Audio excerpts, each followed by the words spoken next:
Okay, here's another flashlight video. This one is the Ozark Trail 300 lumens metal flashlight here.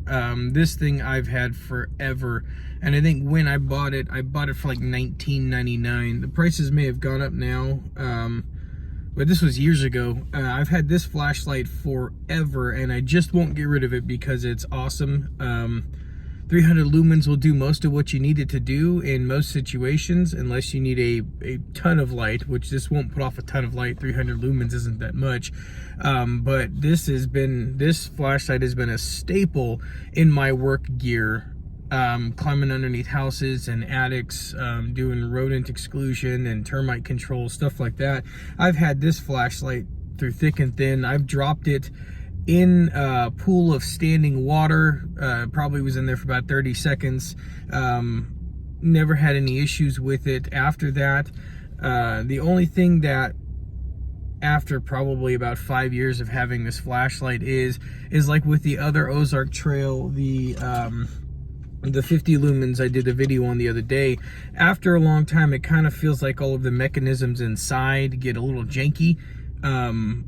Because even with brand new batteries, with this one, I still get that flickering problem when I move the flashlight around and it jingles in there. You'll see the light flickering on and off, and it's just an age thing, I think, with these. These aren't super expensive. I mean, they're not expensive at all. They're realistically very affordably priced. So I can only imagine that a lot of engineering doesn't go into these to make them last long times, which is fine, because like I said, 20 bucks, and this thing has been an awesome tool. It's just on the edge of being too bright though when you're doing close-up stuff, and maybe 2 or 3 feet in front of you, actually about 2 feet. 3 feet you're starting to get fine, 4 feet's even better, but about 2 feet in front of you, hitting the right surface could still kind of bounce back and blind you. So I wouldn't recommend it for a really up close stuff. But for just about everything you're going to be doing, if you don't need a wide span of light illumination outdoors or like at a big giant warehouse, like this thing is great to have. I probably won't ever throw this away. I'll probably find a way to shove tinfoil in there or something and cinch it up, make it sturdy again, just because of how much I liked this flashlight. And that could just be a bias thing for me, but I really appreciate a good weighted tool or item, and this flashlight, the entire housing is made of metal. You have the glass for the light bulb area, and then you have the rubber bottom, but everything else is made of metal. So I like the weight to it. I like the durability of it. As you can see, this thing is beat to hell. I've used it in just about every type of scenario you can imagine using it in, and it's held up for the most part, all except for that flickering issue, which hopefully I can fix with tinfoil. I just don't want to buy another one because this one is still functioning. So I would give this a very good review.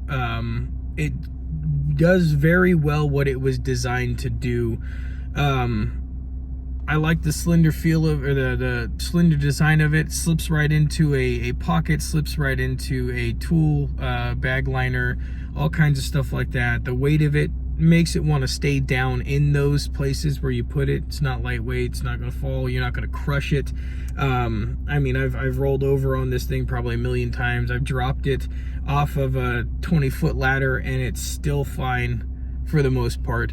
So if you're going to be buying a flashlight, 300 lumens is pretty good for most of what you need. If you're looking for a durable one, the Ozark Trail 300 lumen all metal casing flashlight.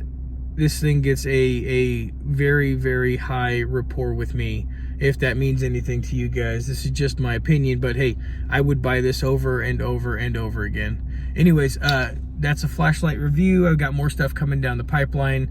We're doing a change to the channel on some of the ways we do our videos.